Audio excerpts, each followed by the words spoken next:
It was a quiet, sunlit morning when the engines shattered the peace of Maple Ridge. The diner windows trembled as the bikers rolled into the gravel lot, their shadows stretching long across the pavement. The air was thick with exhaust and curiosity. Inside, forks froze mid-air. Conversations stopped. The waitress, a young woman with dark hair tied back in a loose ponytail, set down a coffee pot and tried to steady her trembling hands. Her name tag read Mara. The leader walked in first. His boots hit the linoleum floor with the heavy certainty of a man who'd seen too much. Rex Malone didn't need to speak to own a room. His presence did it for him, the kind of silence that carried its own authority. He took a seat by the window. Mara approached, her voice barely above a whisper as she asked what he wanted. "Just coffee," he said, his voice rough like gravel but not unkind. When she leaned forward to pour, he saw it, a bruise beneath her jawline, faint but unmistakable, half hidden beneath a layer of foundation. It wasn't just a mark. It was a story, one Rex knew too well. For a moment, his mind flashed back years before. Another woman. Another bruise. Someone he loved and couldn't save. The memory hit him like the kick of an engine, sharp and painful. He forced his gaze away, but it was too late. The past had found him again. Mara's hands trembled as she set down his cup. Her polite smile cracked for half a second before she turned away. Rex watched her glide back behind the counter, her movements careful, almost rehearsed. Then came the voice, loud, sharp, slicing through the hum of the diner. "Mara." The man behind the counter, the manager, glared at her, his face red and mean. "You spill that coffee again and you're paying for it." The words were thick with control, not anger. Control was worse.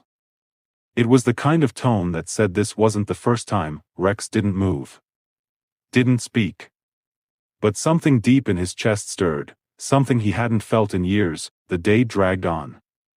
The bikers laughed, cracked jokes, filled the place with noise. But Rex stayed quiet, lost in thought.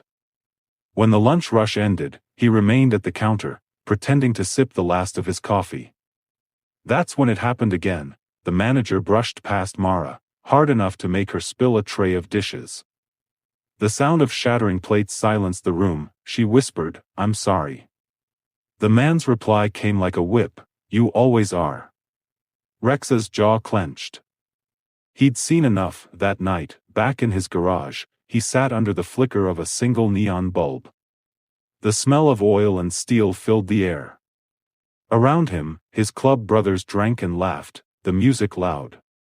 But Rex didn't hear any of it. His mind was still at that diner. At that bruise. At the look in Mara's eyes, the look of someone who'd given up hope that anyone would ever stand up for her. He'd once sworn never to get involved again. But sometimes the past doesn't let you keep your promises. By sunrise, his decision was made. When Mara arrived early the next morning, the rumble of engines was already waiting for her. The diner's lot glimmered with chrome. Every biker from Rex's club was there, lined up like an army. Inside, the air felt different, heavier. Rex sat at the counter again, same seat, same coffee. When she approached, he looked up. "You okay?" he asked quietly. Her smile faltered. "Yes, I'm fine." But her voice shook. Before she could turn, Rex said, "You don't have to lie." Her breath caught. Tears welled up before she could stop them. The clatter of a door opening made her flinch. The manager stormed out, his face twisted in anger. "What's going on here?" he barked. Rex stood up. Slowly. Calmly, the entire diner went silent. The bikers behind him rose to their feet, a wall of leather and steel. The manager's voice faltered. Rex took a step closer. "You like hurting people who can't fight back?" he asked. His voice was soft, too soft. It was the kind of calm that made a man sweat. The manager tried to sneer. "You don't know what you're talking about." Rex leaned forward. "I know exactly what I'm talking about." For a long moment, the only sound was the hum of the ceiling fan. Then, quietly, Rex said, "You think that makes you powerful?" It doesn't.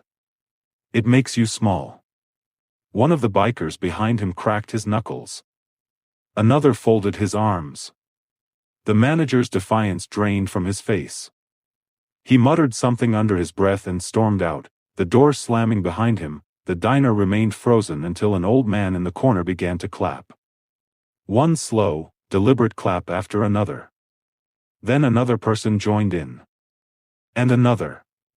Until the whole room filled with the sound of hands coming together, not for violence, but for courage. Mara stood there, tears streaking her face. "Thank you," she whispered. Rex shook his head. "Don't thank me. Just promise yourself this, don't go back to being afraid." From that day on, everything changed. Word of what happened spread through Maple Ridge before sundown.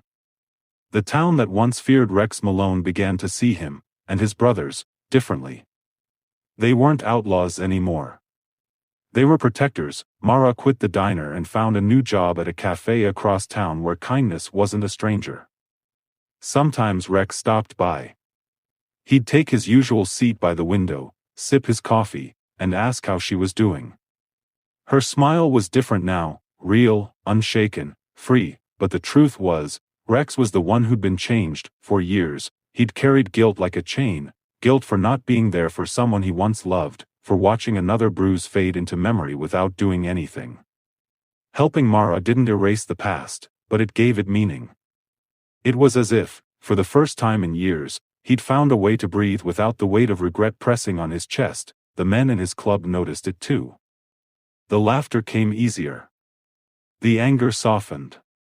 Soon, Rex and his crew began organizing charity rides, fundraisers for women's shelters, food drives for families, repairs for broken homes.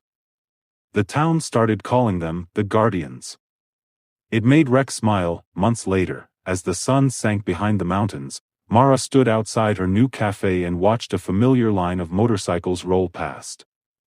The leader raised a hand, just once, a silent greeting, a promise.